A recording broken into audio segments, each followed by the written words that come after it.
Salut à tous et bienvenue sur Full Attack. On se retrouve pour un premier essai, celui d'un casque, le Urge Rascasse. Vous le voyez là, c'est un casque au format jet et sur ce marché de niche, il y a une petite concurrence qui est en train de s'installer ces dernières semaines et ces derniers mois. Tout ça, je vous en ai parlé sur Full Attack, mais Urge en la matière est une marque pionnière. Elle a fait partie des premières à s'intéresser et à produire des casques sur ce format. Donc si elle sort un nouveau modèle, on s'y intéresse. Premier essai du Urge Rascasse sur Full Attack, c'est parti.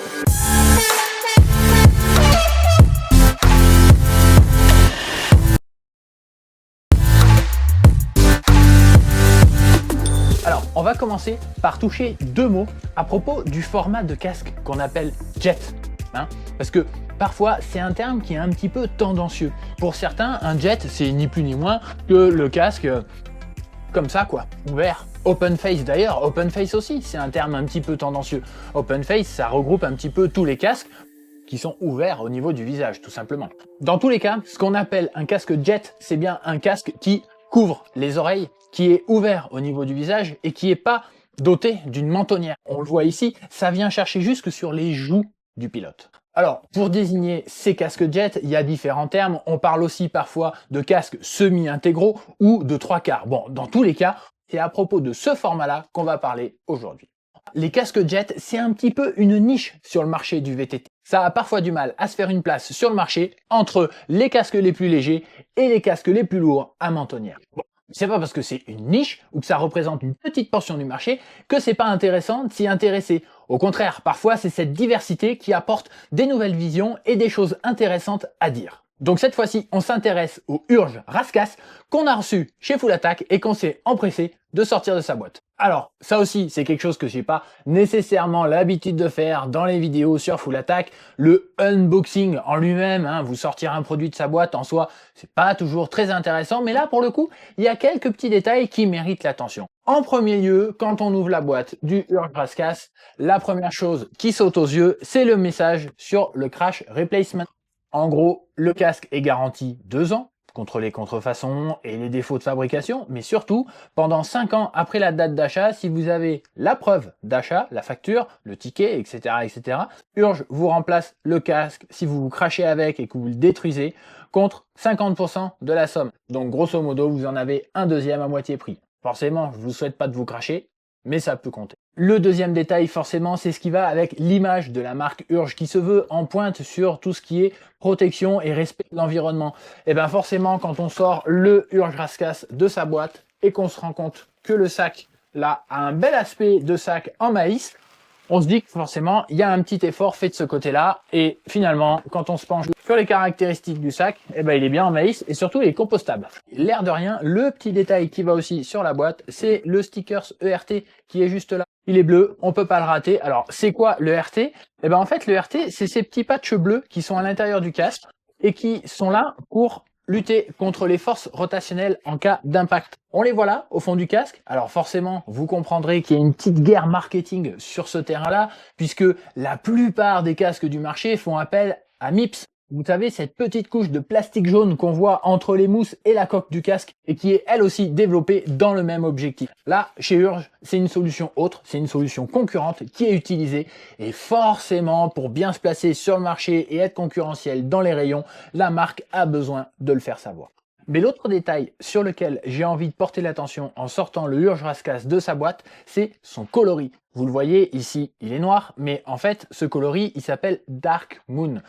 Pourquoi Dark Moon? Parce que il se peut que la coque principale qui est ici ait quelques reflets bleutés. Et c'est pas par hasard. En fait, les reflets bleutés, c'est parce que le plastique qui sert à fabriquer cette coque est issu du recyclage des bouteilles en plastique. Et pour l'heure, le process de fabrication ne garantit pas à 100% que la petite teinte bleutée du plastique disparaisse. Donc pour se prémunir de ça, Urge a choisi de produire le casque qui fait usage de ce plastique recyclé que dans le coloris noir, parce que c'est celui dans lequel il y a le moins de chances que le reflet bleuté apparaisse. Et bien justement, le sortir de la boîte, moi, me permet de constater que ce reflet bleuté, Je l'ai pas trouvé. Jusqu'à maintenant, j'ai pas eu l'occasion de vraiment le déceler, que ce soit en studio, ici, sous une lumière artificielle, ou en pleine nature, en prise directe avec les rayons du soleil. J'ai pas eu l'occasion de constater ce reflet bleuté. Donc on est sur un noir, tout ce qu'il y a de plus classique, on va dire. Par contre, ce que j'ai pu noter, c'est qu'il y a des petites différences. Le noir de la coque principale est un petit peu plus profond et a une granulosité mate un petit peu différente du noir qui compose la face avant du casque en lui-même. Et il y a une légère différence aussi de finition et d'état de surface entre la visière et la coque principale. Et ces petites différences, elles sont aussi masquées parce que les marquages en eux-mêmes du Urge Rascasse font usage d'un vernis sélectif. La coque est mate et toutes les petites décalcos, elles, sont brillantes. Donc ça fait un rendu plutôt classe, d'autant que ce côté vernis sélectif, il est sur la coque, mais il est aussi sur la visière à différents endroits. Bref, à tous ceux que cette histoire de petite teinte bleutée issue du recyclage des bouteilles pouvait effrayer, zéro stress là-dessus. Après, ce qu'il faut savoir aussi, c'est que parfois, cette teinte, elle n'est pas forcément maîtrisable en production. Il y aura peut-être des casques qui seront un petit peu plus bleutés que d'autres, mais en tout cas, celui que j'ai reçu moi est parfait. Casse en main, finalement, moi, il y a deux choses sur lesquelles j'ai envie d'attirer votre attention parce que c'est deux petits détails que j'avais pas forcément vus sur les photos de présentation du Urge Rascasse lorsqu'il est sorti sur Full Attack, mais qui m'ont un petit peu plus sauté aux yeux une fois que je l'ai tenu en main. La première forme, c'est ce pont qui est derrière. J'avais pas noté ça sur les photos, mais en vrai, il est assez proéminent et surtout, il correspond bien avec l'orifice qui, lui, se situe juste au-dessus du serrage occipital. Et ça, bah, c'est pas rien, puisqu'en fait, ça indique qu'il y a quand même une belle compatibilité de ce casque avec toutes les coiffures à base de queue de cheval. Donc forcément, ça, c'est un bel argument pour toutes celles et ceux qui ont les cheveux longs et qui ont l'habitude de les attacher juste derrière pour pouvoir faire du vélo tranquillement, sans qu'il y ait tout qui se balade ou que ça prenne une place de fou dans le casque. Et puis, quand je tiens le Urge Rascasse en main, l'autre détail sur lequel j'ai envie de poser le regard, c'est un petit peu la méthode de fabrication de ce casque. Notamment pour voir comment les oreilles, ce qui recouvre les oreilles, est composé. Parce que sur ce genre de casque-là, se pose toujours la question de savoir un petit peu comment c'est moulé. Parce que faire rentrer une forme concave avec des formes négatives dans un moule, bah, c'est pas toujours évident parce qu'il faut savoir aussi le sortir du moule. Et bien là, en fait, quand on s'intéresse au Urge Rascasse, on se rend compte qu'il est composé de 3 coques en mousse. La première, principale, à l'intérieur, qui fait tout le dessus de la tête et qui couvre bien derrière la nuque, à l'image des casques les plus légers, mais aussi les plus couvrants du marché. Et en fait, quand on y regarde de plus près, on se rend compte que les oreilles sont couvertes par 2 pièces qui viennent se rajouter. Alors, c'est bien de la mousse protectrice, mais on se rend compte en jetant un œil avisé que l'épaisseur est plus faible que la coque principale. Et tout ça, c'est maintenu en place par les différentes coques de recouvrement qui viennent par-dessus. Donc on est sur un casque en plusieurs pièces. Alors j'ai ce regard-là parce que je sais que chez la concurrence, il y a certains casques qui utilisent le même procédé et qui méritent d'être surveillés pour ce qui est de la manière avec laquelle ça se comporte à l'usage, si ça fait du bruit ou non, et voir aussi comment tout ça vieillit. Mais on continue à avancer sur ce premier essai du Urge Rascasse pour parler de ce que ça donne une fois qu'on l'a mis sur la tête, forcément. C'est là que ça devient le plus intéressant. Un mot sur le sizing et le format du Urge Rascasse. Quand on le tient en main, il y a vraiment quelque chose qui saute aux yeux, c'est que parmi les jets du marché, il me semble que c'est le plus compact. Pour tout vous dire, quand je l'ai sorti de sa boîte la première fois, j'ai eu un léger doute. Quand je l'ai tenu en main, j'ai eu l'impression qu'il était si compact que j'avais peur qu'on se soit gouré dans la taille. Et en fait, non. Ce casque-là, c'est bien la plus grande des coques disponibles sur le marché pour le Urge Rascasse. Pourtant, quand je le tiens dans la main et que je le mets à côté de ses concurrents du marché, on croirait presque que c'est la taille du dessous. Ça, c'est la première observation qui me fait dire ça. La deuxième, c'est qu'à la livraison, le Urge Rascasse arrive avec 2 sets de mousse. La différence entre ces 2 sets, c'est bien évidemment leur épaisseur, pour pouvoir ajuster le sizing aux différents formats de tête. Pour tout vous dire, ce casque-là, c'est la taille LXL. Elle est censée aller pour des tours de tête de 58 à 61 cm. Et ce qui me fait dire que c'est quand même un casque vachement compact, c'est que pour ma part, j'ai un tour de tête de 58,5 cm, donc je devrais être sur le bas de la plage, je devrais utiliser les mousses les plus épaisses, et pourtant, d'entrée de jeu, j'ai eu le meilleur sizing avec les mousses les plus fines. Bon, et tant qu'on en est à parler du sizing, il y a un autre petit détail qui m'interpelle quand je mets le Urge Rascasse sur la tête, c'est au niveau des oreilles. Ça, forcément, ça dépend de la forme des crânes et des visages de chacun. Mais moi, pour ma part, quand j'enfile le Urge Rascasse, j'ai le bas du couvre-oreille qui vient vraiment s'appuyer contre le lobe de l'oreille. Il faudrait pas que j'ai les oreilles un petit peu plus hautes ou un petit peu plus basses. C'est vraiment limite. Et ça, l'air de rien, c'est une petite observation intéressante parce que s'il y en a d'entre vous qui se posent la question de savoir à quelle forme de crâne et de visage le Urge Rascasse se destine le plus, eh ben j'aurais tendance à dire qu'il faut peut-être éviter les personnes qui ont les visages les plus allongés ou les formes de crâne les plus ovales. Parce qu'il y a peut-être un petit risque que, comme chez moi, le bas des oreilles soit un petit peu trop bas par rapport au sommet du crâne. Donc, quelque part, c'est pas un no-go, mais j'ai quand même envie de vous dire qu'il faut faire attention et bien choisir sa taille, avoir l'opportunité de mettre la tête dedans avant d'acheter, ou du moins avoir l'occasion de le retourner si c'est pas la bonne taille. Prêtez-y bien attention. Bon, mais puisqu'on en est à parler des mousses, j'ai envie aussi de vous parler des mousses qui couvrent les oreilles. Elles sont en forme de U, comme vous le voyez à l'image, et il y a différentes petites astuces. La première, c'est l'occasion de vous montrer comment cheminent les sangles à l'intérieur du casque, notamment qu'en fait elles sont fixées à la coque principale et qu'elles viennent ensuite cheminer le long de la coque qui recouvre les oreilles jusqu'à converger en une seule sangle qui, elle, vient se placer sous le menton. On y reviendra versus la concurrence, mais c'est un petit détail qui a son intérêt. L'autre détail concernant ces mousses, c'est qu'elles sont confortables, certes, pas de souci, elles sont en forme de U, ok, mais quand on les met côte à côte, on pourrait presque y avoir un petit doute, on pourrait presque les confondre et pas savoir laquelle remonter à quel endroit, surtout qu'il n'y a pas de marquage dessus pour nous aider. Mais en fait, quand on les met côte à côte, on se rend compte qu'il y a une des pattes du U qui est plus courte que l'autre. Et en fait, cette patte plus courte, elle vient vers l'arrière. C'est elle qui vient se positionner à côté du serrage occipital. Et si on fait l'inverse, qu'on les monte à l'envers, et ben finalement ça se passe pas bien, ça interfère avec le serrage occipital. Donc c'est ça la petite astuce pour bien s'y retrouver au cas où on ferait une erreur. Bon, mais à l'usage, ça donne quoi? Ben justement, on était en train de parler des mousses, des sangles, tout ça, du sizing, donc c'est l'occasion de parler du maintien, de comment se tient le Urge Rascasse sur la tête. À l'usage, franchement, c'est assez simple. On pourrait presque oublier de fermer la sangle, qu'on n'aurait pas l'impression d'avoir oublié quelque chose. Pour le coup, le Urge Rascasse est hyper stable sur la tête. Que ce soit en basculant la tête d'avant en arrière, de gauche à droite ou en la faisant tourner, dans tous les cas, on sent aucune inertie du casque autour du crâne. Il tient en place tout seul. Et ça, sans avoir à serrer comme un dingue le serrage occipital derrière. D'ailleurs, quand on serre le serrage occipital, il n'y a pas cet effet serre-tête qui donne l'impression d'encercler la tête. Les mousses sont assez épaisses.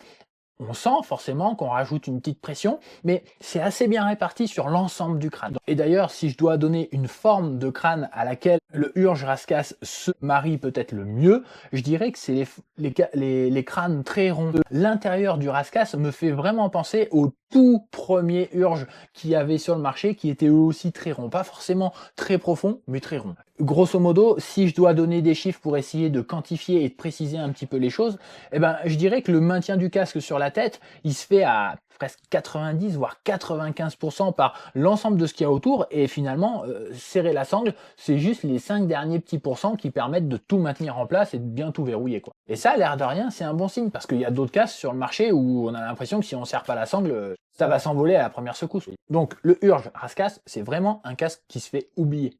En tout cas, on va pas penser qu'on l'a sur la tête parce qu'il n'arrête pas de bouger. Mais il y a quand même un petit détail qui peut nous faire rappeler qu'on a le Urge Rascasse sur la tête, c'est sa visière. Alors, franchement, à première vue, pas de problème. Déjà, visuellement, je trouve que l'orientation naturelle de la visière, même sur la position la plus basse, je veux dire, c'est joli quoi. On a une jolie ligne qui débute presque à l'arrière du crâne, sur la coque principale, et qui vient tangenter le dessous de la visière. Je veux dire, il n'y a pas d'effet de Jerry, quoi. Je veux dire, si vous achetez ce casque et que vous laissez la visière telle qu'elle est positionnée, pas de problème, le style est là, c'est dans la tendance du moment, on valide. Après, ce qu'il faut savoir, c'est qu'il y a une deuxième position de la visière, un petit peu plus relevée. Alors, à l'usage, ce qui est vraiment intéressant, c'est que la position de la visière la plus basse, sur une journée d'hiver avec un soleil rasant couchant à l'horizon, ça fait vraiment le job pour rajouter juste ce qu'il faut pour pas être ébloui. Et à l'inverse, quand on met sur la position intermédiaire, qu'on relève un petit peu la visière, là, eh ben, ça a juste pour effet de sortir la visière du champ de vision. On la voit plus du tout. Donc ça, pour ceux qui ont vraiment besoin d'avoir le champ de vision le plus large possible, notamment tous ceux qui ont tendance, comme moi, à rouler avec la tête un petit peu trop vers le bas et à regarder vraiment sur le haut du masque, c'est top.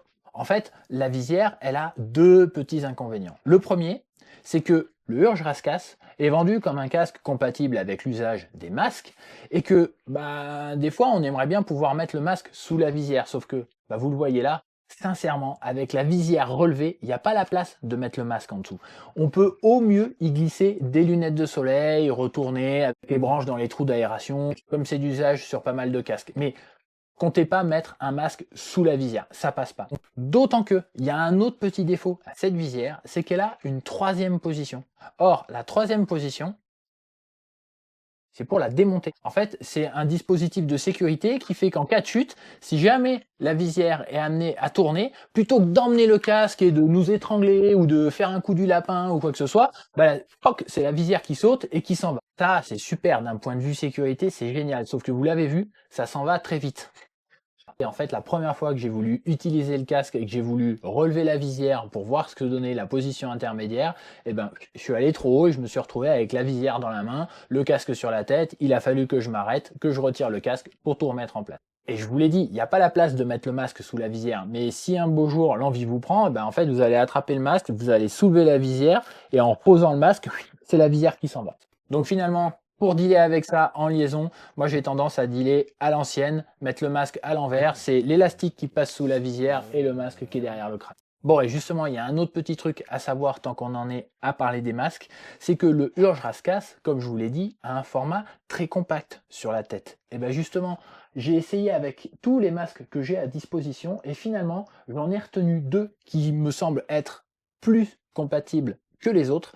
Ce sont les deux plus compacts. En fait, si vous regardez ces deux masques, ils ont en commun que l'élastique sort directement, il vient directement se fixer à l'armature du masque. Alors que sur tous les autres, qui sont plus larges, il y a un point commun, c'est que l'élastique est fixé sur des ailettes qui vient élargir la prise du masque. Et bien justement, ces masques qui sont un petit peu plus larges, quand je les mets sur la tête avec le Urge Rascasse, ça a tendance à être un petit peu disgracieux. Le masque a tendance à être un petit peu trop large et être un petit peu trop volumineux vers l'avant. Bref, il n'est pas bien intégré, c'est pas bien uniforme avec le reste. Alors bon, je vous en ai déjà pas mal dit à propos du Urge Rascasse, mais il reste presque le plus intéressant à dire, c'est versus la concurrence, parce que vous avez l'occasion de le voir dans les vidéos premier essai sur Full Attack, sur les étagères au-dessus là, il y a une ribambelle de casque, mais c'est pas simplement là pour faire joli et puis pour se montrer quoi. C'est aussi parce que c'est pour moi l'occasion de mettre en concurrence les différents produits du marché. Et en l'occurrence, sur les casques format jet comme le Urge Rascasse, j'ai un petit échantillon de la concurrence. Le Bluegrass Jetro, l'ancien et le nouveau Fox Drop Frame et le Leat Enduro 3.0 qui a lui la particularité d'être un casque 3 en 1, totalement ouvert, les oreilles couvertes et mentonnière amovible. Et dans les trois cas, c'est intéressant d'en parler parce que c'est sur le terrain à l'usage que le Urge Rascasse se révèle être un sacré client. Il a des bons arguments et de quoi se défendre face aux trois. Tiens, justement, je vais commencer par vous parler du Urge Rascasse versus le Leat Enduro 3.0, justement parce qu'en fait, il n'y a pas match. C'est là qu'on se rend compte que le Leat fait des compromis que le Urge ne fait pas et que quelque part, il faut se poser les bonnes questions. D'abord parce que le Urge enterre le Leat en matière de maintien et de tenue sur la tête. Je veux dire, j'ai beau faire tout ce que je veux avec le Leat, quand je secoue la tête de gauche à droite, d'avant en arrière, etc., le casque bouge. Et ça, j'ai beau serrer le serrage occipital à fond, j'ai beau essayer d'ajuster la sangle de la meilleure des manières, ce casque bouge, il a une inertie sur la tête que le Urge Rascasse n'a pas. D'ailleurs, si j'en viens à parler de la sangle, souvenez-vous que tout à l'heure, je vous disais que le cheminement sur le Urge Rascasse est bien travaillé. En fait, sur le Leat, on ne sait pas trop où la mettre. En fait, une fois qu'on a installé les cache-oreilles, il n'y a rien qui est prévu pour le cheminement de cette sangle. Alors c'est sûr qu'à l'usage, avec le Leat, on se sent un petit peu plus ventilé au niveau des oreilles. Mais enfin, à un moment donné, si on veut des couvre-oreilles, c'est pour qu'ils soient là et qu'ils couvrent, quoi. Pas qu'ils soient à 3 km et qu'on ait l'impression qu'on puisse se prendre des branches ou d'autres choses entre l'oreille et la mousse. Et ça, l'air de rien, le détail du maintien sur la tête, ça fait une grosse différence si vous avez l'intention d'utiliser ces casques avec des lunettes. Parce que moi, quand je glisse mes lunettes entre le Leat et mon visage, dès que le Leat bouge un petit peu, il me fait aussi bouger mes lunettes. Alors moi, c'est des lunettes de vue. Je vous laisse imaginer le calvaire dès que les lunettes se mettent à vibrer, j'y vois plus rien. Alors que j'ai absolument pas ce problème avec le Urge Raskas. Et c'est là que c'est super intéressant parce que je vous l'ai déjà dit et je vous le redis, le Urge Raskas, c'est peut-être le casque le plus compact du marché. Et un casque jet compact, on a envie de l'utiliser avec des lunettes. Ça peut se faire. Alors que c'est pas forcément le cas avec les plus gros casques du marché. Bon, mais on continue de parler du Urge Raskas versus la concurrence. Et on va parler versus le Bluegrass Jetro. Je vous ai dit plusieurs fois que le Urge Raskas, c'est un des casques les plus compacts du marché. Et ben franchement, c'est quand on le met à côté du Bluegrass Jetro que ça saute le plus aux yeux. Alors, pour la petite histoire, souvenez-vous, je vous en ai déjà parlé, le Bluegrass Jetro, c'est en fait la même coque que le Bluegrass Vanguard, le casque intégral light d'enduro de la marque. Ils sortent tous les deux du même moule. C'est simplement que sur le Jetro, la marque ne vient pas ajouter la mentonnière en production. Et ben forcément, ça a son impact. Quand on met les deux côte à côte, le Urge Raskas paraît bien plus compact, bien plus fin. Par contre, il y a une autre différence aussi, c'est au niveau de la couverture. En fait, c'est là qu'on se rend compte que le Urge Raskas couvre les oreilles, mais que le Bluegrass Jetro, lui, il s'avance sur les joues. Là, forcément, pour ceux qui veulent quelque chose d'un petit peu plus volumineux, d'un petit peu plus couvrant, qui donne un petit peu plus le sentiment d'être protégé encore, eh ben, c'est forcément le Bluegrass Jetro qui l'emporte. Par contre, là où le Bluegrass Jetro est réputé et où le Urge Raskas fait mieux que se défendre, c'est en matière de confort. Alors, quand je dis confort, c'est le toucher des mousses, le contact des mousses, le fait qu'on ait ce petit effet canapé quand on pose le casque sur la tête. Et ben franchement, le Jetro, pour moi, était la référence sur le marché. Le Urge Raskas en fait autant. Et maintenant, on va parler encore d'un autre concurrent. Suivez-moi bien. Je viens de vous dire que le Bluegrass Jetro, c'est un des casques jet du marché les plus couvrants et les plus volumineux. Et ben, il y en a un qui s'inspire de lui, c'est le Fox Drop Frame, la nouvelle version. Ces deux-là, c'est clairement les plus volumineux et les plus couvrants du marché. Mais il y a une grosse différence. C'est que, je vous l'ai dit, le Jetro est issu du moule d'un casque intégral light. Ça, je vous en ai parlé sur Full Attack quand je vous avais présenté ce casque. Ça veut dire qu'en matière de conception, le Jetro a une seule coque qui couvre l'ensemble de la tête, y compris les joues et les oreilles. Alors que je vous l'ai bien montré en début de vidéo, le Urge Raskas, lui, comporte 3 coques qui sont rassemblées entre elles. Et bien quelque part, le Urge Raskas, il reprend la même méthode de conception que celle qui est mise en œuvre sur le nouveau Fox Drop Frame. Et si j'ai pas déjà eu l'occasion de vous le dire sur Full Attack, j'en profite ici. Mais le Fox Drop Frame nouvelle génération a un petit défaut, c'est que cette conception de pièces rapportées les unes aux autres a tendance à être bruyante. En fait, ce qui se passe, c'est quand on utilise le Drop Frame, la sangle a tendance à venir toucher le dessous du menton et dès qu'on bouge un petit peu la mâchoire, ça tire sur les coques du casque et ça a tendance à grincer. Et ben,